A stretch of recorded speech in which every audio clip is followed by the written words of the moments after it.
சொல்லுங்க. புதிதாக தேர்ந்தெடுக்கப்பட்ட உஸ்மான் மொஹிதீன் தாமத் பரக்காத்தும் அவர்கள் அந்த சலாவுதீன் ஐயூபி ரஹ்மத்துல்லாஹி அலைஹி அளவுக்கு ஈக்குவலானவர். சொல்லப்போன சில விஷயங்கள் அவரோட ஒரு 4 படி மேலானவர். ஏன்னா சலாவுதீன் ஐயூபி அவர்கள் எந்த மதரசாலையும் உஸ்தாதா இல்ல, அவர்கிட்ட ஓதுற மாணவர்கள் யாரும் கிடையாது.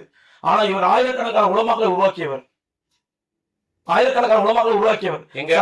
வேலூர் பாக்கியாசாலயத்துல தமிழகத்தின் தாய் கல்லூரி 150 ஆண்டுகளாக இன்னைக்கு தலைநிமிர்ந்து கம்பீரமாக கூட வேலூர் பாக்கியாசாலயத்து மதரசா தமிழகத்தில் தாய் கல்லூரி. இன்னைக்கு தமிழ்நாட்டோட எந்த ஆலிமா இருந்தாலும் சரி ஒண்ணு பாக்கியாத்தோட நேரடியாக சம்பந்தப்பட்டிருப்பார் அல்லது என்ன மாதிரி இன்டைரக்டா சம்பந்தப்பட்டிருப்பார்.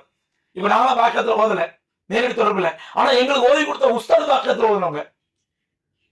ஒண்ணு எங்க இன்டைரக்டா பாக்கியத்தோட தொடர்பு என்னோட உஸ்தாத் நேரடி டைரக்டர். அப்ப தமிழ்நாட்டோட எந்த ஆலிமா இருந்தாலும் பாக்கியா சாலியாத் மதரசாவோட நேரடியாகவோ டைரக்டாவோ இன்டைரக்டாவோ தொடர்பு இல்லாமல் ஒரு ஆலிம் இருக்க முடியாது. அப்படிப்பட்ட பாக்கியா சாலியாத்துல 25 வருஷமா பிரின்சிபலா இருந்தவர்.